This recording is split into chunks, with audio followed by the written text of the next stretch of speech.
gratification. You know, if he just left the video up and let it speak for itself, people would have changed their minds. But now he's just doing all this stuff. He's looking much more desperate to like get back where he was. So I want to say this for the final part. All you need to do is capture the mission area. Got it? I didn't know if it even hit 20,000 views. I didn't know if content creators or people would even look at it to the point where I actually did a clip campaign for clips. And I made sure when I did that it was only factual things from the YouTube video, nothing else. And if they did anything else, they're not getting paid. I didn't know that video was had a big girl crazy allegation. I am the cosmos healed. I didn't know what was going to happen because that video was everything. That video didn't go anywhere. Let me channel my do the same for me. I guess the explanation makes sense, and the fact that he even explained it is valid. I don't have the voice I once had. I questioned if this video would even hit 20,000 views. So seeing a shift actually happening this past week has meant the growth, but it's just a small shift. There's still so much to do, so much more that needs to be said. When this story first so many people still don't know. So many people don't know how much of what they buy. I guess we'll need a court case to go with Emery because the emotional technology decided to summon the live on I could not allow a trace as Noah's dark. We are in this together. Before I get to what's next, I want to say one thing again, because I believe it's important than anything else in this video. Anyone who lies about the assaulted or physically abused the cosmos healed. He's so quick-brained, he had the quote of the random black. He defended her from the start, threatening to launch the tournament, set up to be and watch every video. He was worried about that 2 million more than anyone else. He is known for Never miss! Just focus on clearing your name of the serious stuff. Miz is buying ads to put on Adelon's channel. So this is, you can look at this right here. Paid for Matthew Masranino. Isn't this harassment by this point? No. Everybody has their freedom of speech. He didn't agree with that. He didn't think that everybody did have their freedom of speech. He learned that they did. So this was an educational process. Cost me $100,000. This educational process about the First Amendment. And to be fair, this could be a person impersonating him. No, it's him. Add transparency. Legal name, Matthew Masranino.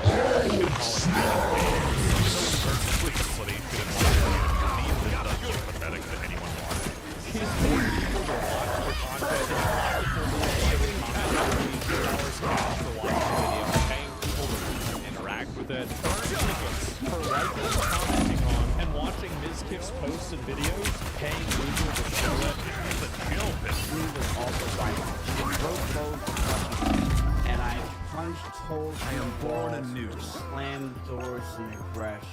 Let's pause and talk about Emeru saying she cleared her computer literally the day after Their she team's went after capture Miz. progress has passed the halfway point. I feel better already. Because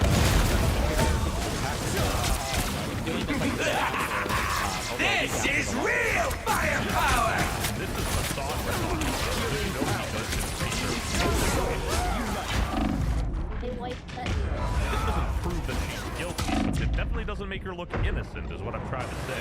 Whoa, Asmongold's Frogan chimed in. Holy moly, Asmongold's Frogan chimed in. Dude, that's like calling him the They've almost got it! can't. Bro, like honestly, just that's This guy is so obsessed with me. He has gone to Google to put a on my video. So if you watch a Tectone video, you have like a 13% chance to see an image of Mizkif kissing me on the cheek on the set of Steak and Eggs. Mizkif, you have crossed the line. I would never cheat on my Genshin Impact baddies. I straight up goon max to them every day. Voltron is not here, yet I still feel his presence. I remember it all too well. 41-year-old man, by the way. Asmongold's Mike from PA chimed in. Oh, you little. That's how 30 I seconds know before you like attack. that Get ready. You downgraded me to Mike from PA from Brogan. we are. That's Side a by side once Okay, more. pause. You made it this like far, the you're old genuinely days. resistant. You've already You mean wasted so back much when you time, so at this used point, why children not as waste even more by weapons in your subscribing? I crusade feel bad against for Miskiv mankind. because bro needs to just focus on his make me case with sound Emeru like a instead of terrible doing these father side when you quests put with it like Asmongold, Tecto, And and at yada least we yada, can because at the end The of the battle day, starts in it's just 5, obvious to everyone 4, watching that he wants to 3, get back to his 2, old life and get his 1. collaborations back. I don't think All paying you for need to do Google is ads capture is the the play, mission though. area. Got it? A shield. How nice. Before reality unravels around. Science tells us that if a nuclear apocalypse were ever to happen, there are only 3 things on this Earth that are persistent enough to survive the radioactive fires of annihilation. Cockroaches, Darkseid Bill, and another power.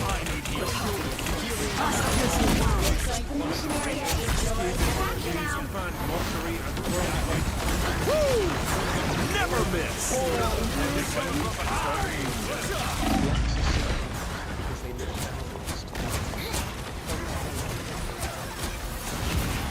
born again!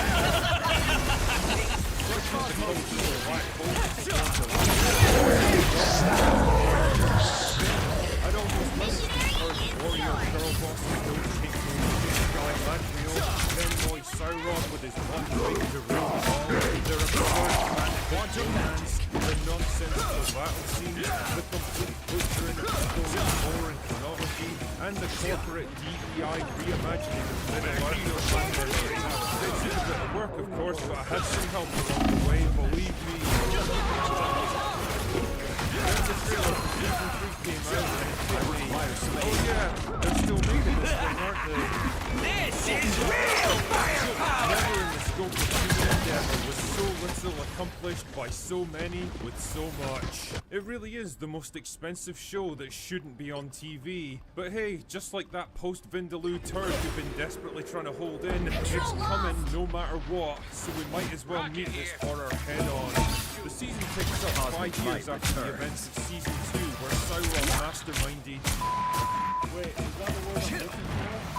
out-retarded Celebrimbor into forging the Rings of Power and manipulated the orcs that sat in Eregion. That process was actually about 100 years before what the show healing is.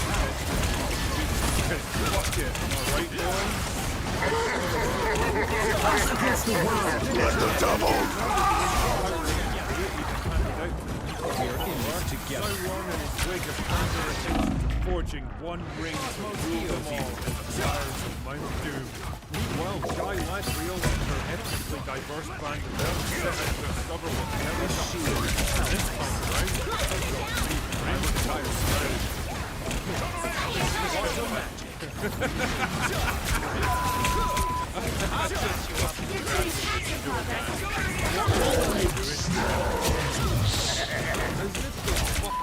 Gosh darn orc families in season 2 weren't bad enough. Now we have to suffer through it orc sidekicks of the whole season. What?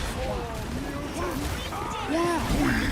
Why in the name of all healing, this is a good idea. These heroes of pure evil that exist only to fight and kill, destroy, and now we're supposed to identify them. I'm reasonably convinced that if of a dynamo talking straight right now, you'd be able to power the entire fucking universe with how fast it's spinning. That being said, from a purely character point of view, this dude might actually end up being the most likable member of the trio. I mean, it's not like he's got much competition with the world's most insufferable girl boss on one side and this god-awful plank of wood on the other.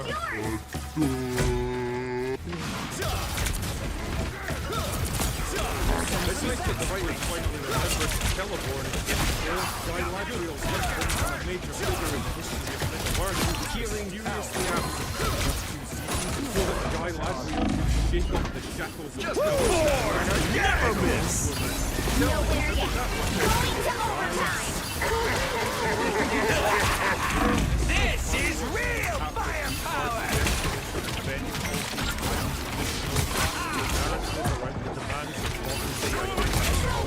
Hitting the brick wall of reality over and over again, then finally finally throwing their hands up and saying, fine, we'll bring him back then. But she's not going to be subordinate to him, okay? Yeah, sure guys, whatever helps you sleep at night, I guess. Oh yeah, and the Nazgul were in this season as well, which is pretty interesting because they're not actually meant to go up in this form until about 500 years later.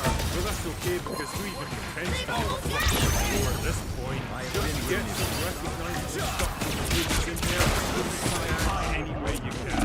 Anything to get people interested in these absolute shows. If I had to describe what the Rings of Power really is, I'd say it's like if someone was No winner yet. Going to overtime. Let the devil out! Churchill had a brief love affair before going to war with each other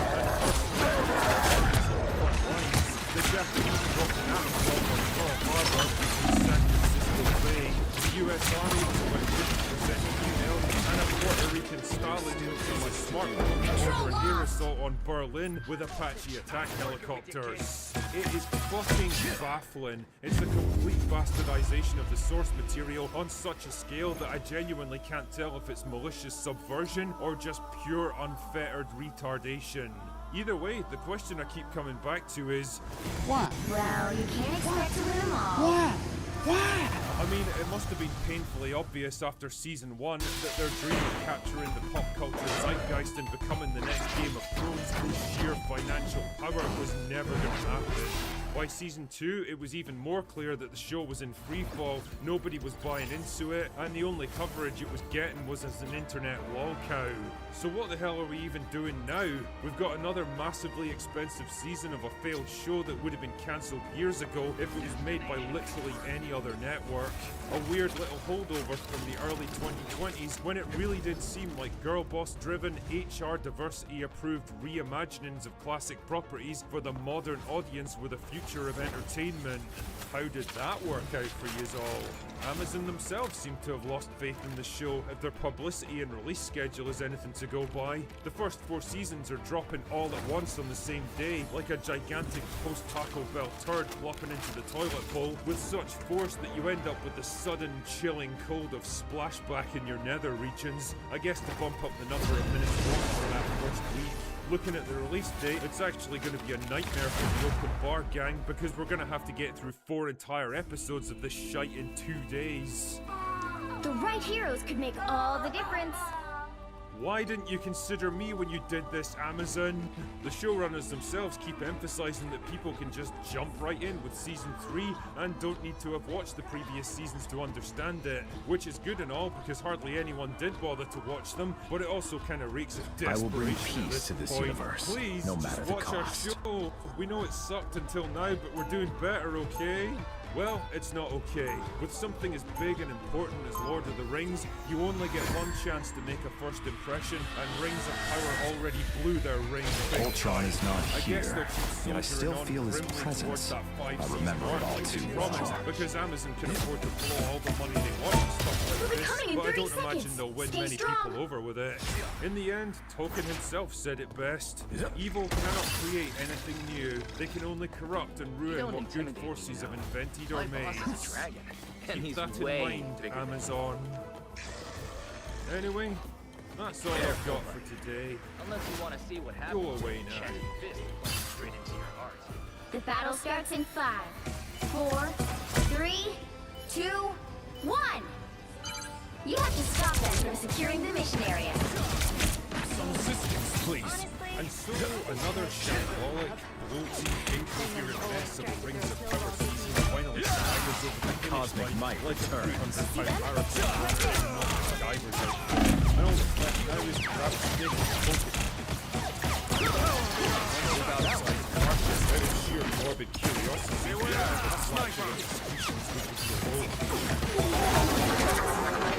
this show is a failure in ways that I don't even think are possible. Season 1 continued, they've grown checks. The massive and mostly unnecessary healing characters, the hammy acting, darkness within you, Daredevil. World building, the total red flash, the nonsensical character motivations, the jokes that aren't funny, and the supposedly serious moments that are unintentional and hilarious. It's It's all here, and it's all worse than ever. It's a show of some momentum. Cosmic One might thing is returns. official. This time I need healers. But also, only slow and ponderous, taking forever to get my use of all my healing patterns and replacing my gear over and over again. And since this feels more like an autopsy, I figured it's as good a time as any to go over some of the biggest problems plaguing the show. Because who knows, maybe, just maybe, someone might see it one day. And ignore it. Problem the first. Too many characters.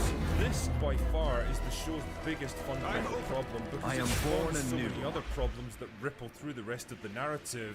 See, not only You is need to balancing stop a that large vehicle cast in of its characters tracks. spread over multiple locations in such a way that the audience never loses sight of where everyone is and what they're doing, difficult enough even for skilled writers with strong source material. Perfect precision. The writers have brought in a whole bunch of extra characters, some of them didn't place Vulcan's story, or are doing things and going to places where they were never supposed to be, like Gangal and those some of them spent literally the entire season walking around and doing absolutely substance. The actual Gandalf years yet, and the writers know this, so we know they can't have an interact directly with the main storyline, which leaves them stuck in a random corner of the world map, spending an entire season with either a snap and trying to decide the name for himself. It's pointless. By the eye of Agamotto! Disappear! And it's unfair because the writers want to see now, my friend, recognize. Along with Gangal, it's the two hobbits. What are you aiming at? Story can exist purely because the writers remember Sam and Frodo from the movies.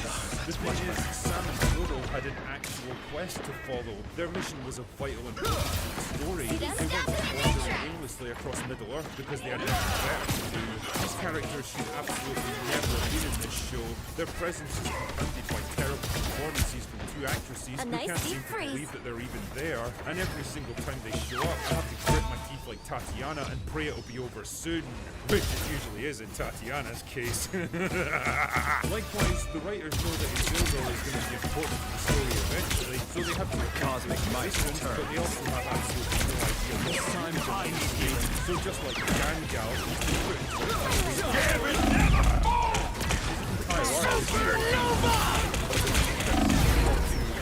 find a horse, find a cage, find a woman, get hot blocked and then go home in the heart. Yeah, fucking thrilling stuff right there. Then there's Born again! When the actual played or save the world or something. I mean, he always felt like fight rather than having a strong character arc in mind. But now he's just all out there, hanging around. Cosmic might returns. I'm just going up there at the time. You are safe now, my friends. The cosmos heals. I must be blind gorgeous face show up in another place. It's like hearing Pedro Pascal casting yet another role. This time I need healing. Ruthlessly pursuing his quest to be in every single cosmic energy coursing through his halls. This right here is the very reason why you wouldn't fuck with the source material, especially when the source material is written by one of the greatest authors of the 20th century. Problem the second, the world. A nice deep freeze. By better already. Layout and Middle-earth are still a complete fucking mystery because characters and entire armies can apparently fast travel from one location to another. Disappear! The result is that someone like me perhaps at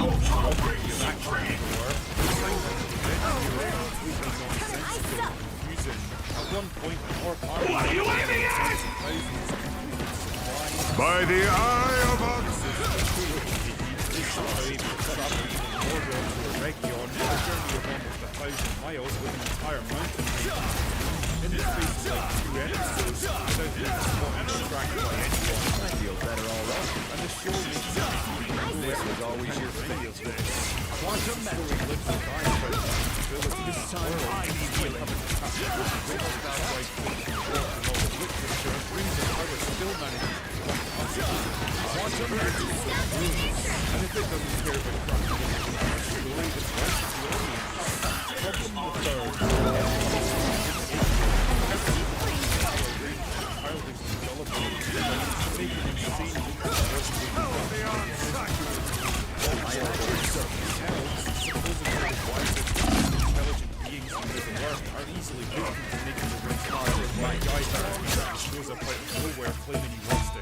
And immediately takes command of the entire city without a single objection. Like, nobody thinks that he might have ulterior motives for doing all this? Nobody? Fuck off, show. Battles are conducted in a way that could only come from the minds of soft, comfortable, millennial Californian writers that have never so much as glanced at a book on medieval warfare. Commanders of armies are willing to give up a decisive battle to end the next Supernova! Never fall! Asgard's might!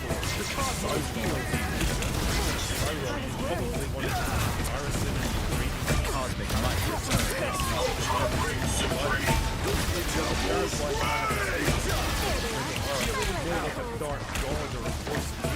I am at your service. What are you aiming at? I mean, I get it. Audience is written by the entire literary world consists of. Wouldn't it be cool if these two characters had feelings for each other? But good God, they broke the dial on the cringe machine when they put this shit together. This is gonna shock you to your core, but believe it or not, some people are motivated by more than just proving fuck. It doesn't elevate these two characters by giving them a sassy romance story to tie them together, but they never but it actually diminishes the antagonist because his entire arc now is motivated by trying really hard to impress Galadriel. The writer's trying to humanize a character that absolutely isn't human and isn't motivated by the same drives and needs as a human. And I don't know, man. If I was Sauron, I certainly wouldn't want to put my finger in this girl's ring. Problem the fifth. Moral retardation. Just like so much of the shitty, nihilistic, postmodernist sludge manifesting as entertainment today, there's a pervasive and laughably ham-fisted attempt to rewrite the nature of good versus evil in Rings of Power by reframing villains like Sauron, Adar, and even the Orcs as conflicted and morally grey beings with valid reasons for doing what they do. The Orcs aren't violent and destructive beings of pure rage and hatred who exist only to fight and kill. Now they're misunderstood victims who just want to find a home and raise their families in peace. And it's only those nasty men and elves who keep persecuting them, you see. It's so laughable and ridiculous that I have to keep reminding myself that yes, this is real. This was actually put into a mainstream show by writers who probably thought they were making some deep philosophical point about good versus evil. That would make for interesting stuff in an episode of Star Trek The Next Generation, but it absolutely does not work in a fantasy setting like this, especially one where the nature of the orcs has already been very well established by the author,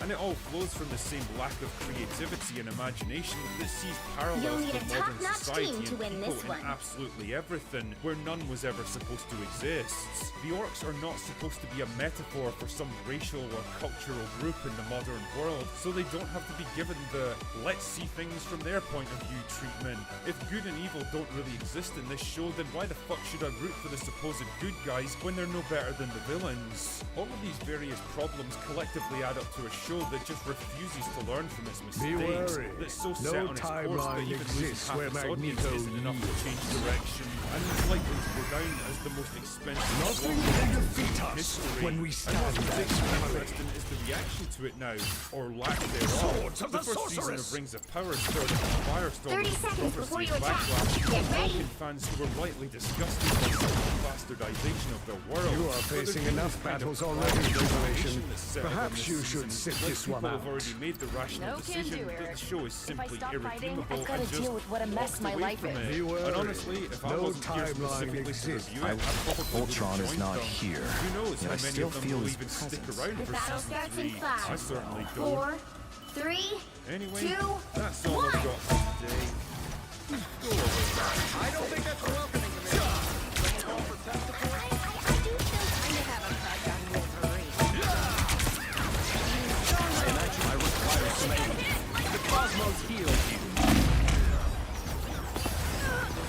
Oh, Amazon, why do you hate us so? I mean, I know people often make jokes about movie reviewers like myself having to suffer through bad content so that they don't have to, but Rings of Power Season 2 is one of the rare cases where I actually began to feel it. To put this into some kind of perspective, I once climbed the highest mountain in the UK on a boiling hot day with an absolutely stinking hangover every step of the way, and that experience was less of a slog than getting 3 episodes of this show in time for open bar.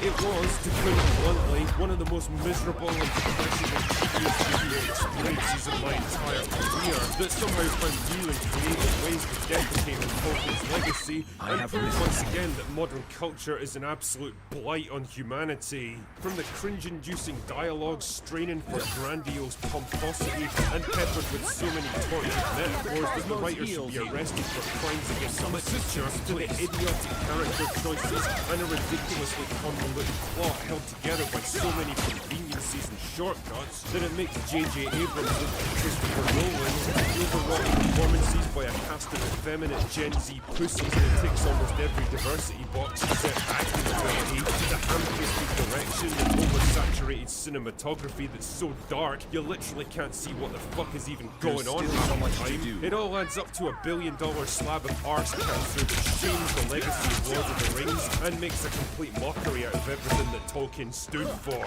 Put another way, the Rings of Power Season 2 fucking sucks. Now, I'm going to do my best to summarise whatever passes for a plot here, but in the interests of my own sanity, I'm going to speedrun this shit, because the less time I have to spend talking about Rings of Power, the better. Anyway, allow me to give you the meat and give it to you raw. The show gets off to the worst possible start by devoting about 20 minutes to an extended flashback sequence explaining how Sauron got betrayed by his own lieutenant and eventually got reborn as Halbrand before running into Galadriel. Not really. Why are you wasting all this time by telling us stuff that we already know? Do you guys even understand what storytelling is? Or is this whole thing just an amusing little side project for you? Also, I love the idea that Sauron, a godlike being of unimaginable power and influence, commanding armies numbering in the hundreds of thousands by the sheer force of his will, is reduced to this dork in a shitty wig trying to argue with a couple of dozen orcs in a cave somewhere. For a show that cost $1 billion, Rings of Power somehow manages to make everything small and cheap. I mean, do you really think an entity as powerful as Sauron can argue his case to get orcs to follow him? Anyway, he decides that they don't like him anymore, so they stab him to death, but then his blood turns into a fluky black goo monster that eventually climbs out of the mountain and rolls down the side like a turd until it gets stuck in the wheels of someone's wagon before it eats them. This is real, this is stuff which actually happens in this show. Honestly, I could probably spend an hour breaking down this opening scene alone because it perfectly encapsulates how the writers completely misunderstand almost every aspect of what Sauron is. But let's just keep moving, for God's sake. So eventually we get back to the present day, where Sauron allows himself to get captured in Mordor and brought before Adar, who for some reason doesn't recognize him or sense his power, and manages to convince the guy to release him by using the following gambit.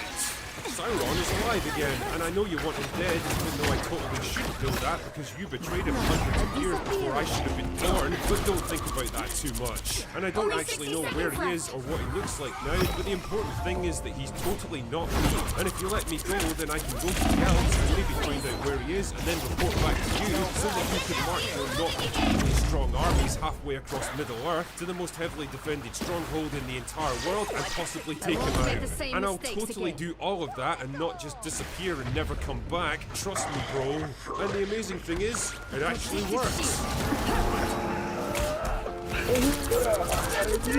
So he teleports over to Celebrimbor and says that it's ringing time, buddy. And even though Celebrimbor has been specifically warned never to deal with him again, Sauron transforms into a fire demon angel thing and he's like, don't worry man, I've been sent from heaven to help you out. Trust me, bro. So Celebrimbor's like, sure, okay, I'm convinced. Final 10 seconds!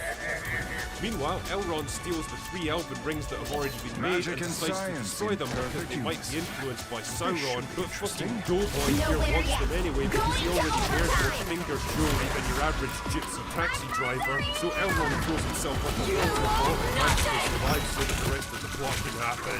But then they catch him anyway and use the rings to bring the elf trees back to life or something. Then there's Gandalf and the not hobbits who are wandering through the fucking desert looking for stars or something. None of them seem to know or care why they're in this show anyway, and frankly, neither do I. But I did kind of laugh when we get introduced to this doofus played by Kieran Hines. Literally, this was your one chance to introduce a racially diverse character and have it actually make sense in universe, and you chose possibly the whitest actor in the entire fucking industry to play him.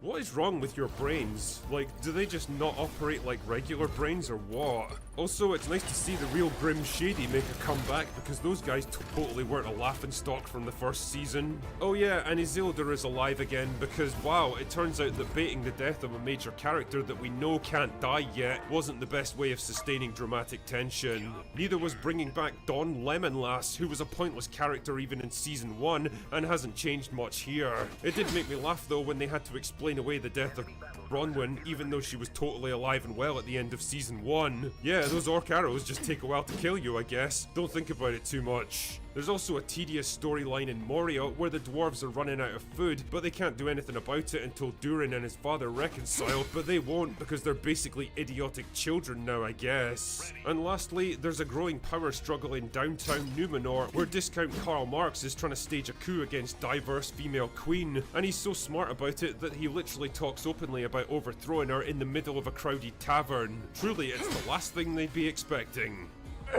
You know, one of the big questions going into Season 2 was, would they have learned any lessons from the nuclear level backlash they took in Season 1? Do you think we should hire better writers, better directors, and better lore experts? Should we tone down the girl bossies and the weird Sauron-Galadriel romance angle and the forced diversity and the clumsy political allegories? Nah, it'll be fine. Everything that was bad in Season 1 is somehow even worse here. There's all the usual tropes like the girl bossies who fight and strategize right alongside the men as if that's normal procedure, the modern metropolitan diversity projected hilariously onto Northern European medieval cultures that totally don't support it, but bizarrely absent from the Middle Eastern cultures where it would actually make sense, the cheap looking sets, and the actors who look like they're allergic to testosterone. But that's just what we expect from modern Hollywoods. The dialogue is so clumsy and long-winded and pompous, so blatantly trying to replicate the epic tone of the books that it actually had me gritting my teeth. Even Ian McKellen couldn't make verbal diarrhea like this sound good, and no offense to the actors, but they ain't exactly on Ian McKellen's level. In fact, no, fuck it, all offense to them because they suck at their jobs. They've had like 2 years to up their game, and if anything, they come across as even worse than before. Characters range from idiotic to the point of actual medical retardation to making such insane leaps of logical deduction that it can only ever be in service of the plot. Writing sophisticated characters like elves is always going to be a challenge because each of them has got thousands of years of wisdom and experience to convey, and well, this show is proof that a character is only ever as smart as their writer, and that ain't much. Then there's the morality question. Season 1 had only a tenuous understanding of the morality of Tolkien's world, and that understanding seems to have completely vanished here. The show seems to want us to empathize with the orcs for some reason, like there's some misunderstood oppressed minority or something. There's literally a scene where an orc begs his commander not to send him off to war before hovering protectively over his orc wife and baby. That is horrific. You still would though, wouldn't you? I mean, do you not understand that orcs are not individuals in the sense that humans are? They're a force of nature. They're a blunt instrument to be wielded by evil. They don't care if they charge into battle and get slaughtered by the hundreds. They exist only for war. In the Two Towers, they get spawned into existence, have a helmet slapped onto their head and a sword thrust into their hand, and their first question is literally, what do you want me to kill and destroy? They don't have private lives and you can't make me empathize with them. They are monsters. At this point, Tolkien must be spinning in his grave so fast that you could hook him up to a dynamo and power the entire national grid with him. This show is quite simply an abomination, a ruined, corrupted form of entertainment, twisted and mutilated, lost beyond all hope of redemption. And if Amazon had any common sense whatsoever, they would cast it into the fire, destroy it before it consumes us all. Anyway, that's all I've got for today, thank fuck. Go away now! One target remaining. Enemy plane destroyed. Enemy plane destroyed. One thing I'll say about Rings of Power is that it keeps finding new and creative ways to destroy my faith in modern entertainment, and I think the best example of this is the latest episode, Doomed to Die, which is kind of an ironic title when you think about it because it pretty much describes the show's chances of success, but whatever. On the face of it, this episode should be the one time when Rings of Power finally gets to excel. Yeah, maybe it's not so hot when it comes to dialogue, character development, story progression, spatial awareness, world building, logic, reason, acting, costumes, or set design, but surely to goodness, with all the money they have at their disposal, they can at least take a couple of CGI armies and bash them against each other in something that vaguely resembles an exciting battle. You'd think so, wouldn't you? Instead, what we got was a confused, boring, tedious, laughably incoherent mess of disconnected events and desperate member berries that went on forever, had no clear sense of progression or overall stakes, and generally squandered what should have been the show's greatest opportunity to shine. Honestly, how can you fuck up something as simple as this? Anyway, because I'm all about making the world a better place, one drunken rant at a time, I thought it might be interesting to compare and contrast this on-screen battle with one that actually worked well. In this case, the Battle of Helm's Deep from the Two Towers. Why exactly did I choose that one? Well, one, because it's fucking awesome, but two, because the general setup and disposition of both battles is broadly similar. In both cases, a limited number of defenders have to hold a fortified position against a superior orc army throughout the night until reinforcements can arrive the following morning to relieve them. The difference though is in the execution, and this is where one becomes a tense, action-packed and extremely well-paced conflict that brings the dramatic tension to a perfect climax. Yes! Before ending with a big emotional payoff, and the other one becomes doomed to die. So what exactly makes Helm's Deep such a good battle? Well, in my humble opinion, in order for a battle to work effectively, it needs to deliver three main elements. 1. A logical battlefield that the audience can easily track. 2. Understandable objectives for both sides. 3. A clear, logical sense of progression. Sounds easy, right? Well, let's run this up against Helm's Deep and see how it measures up.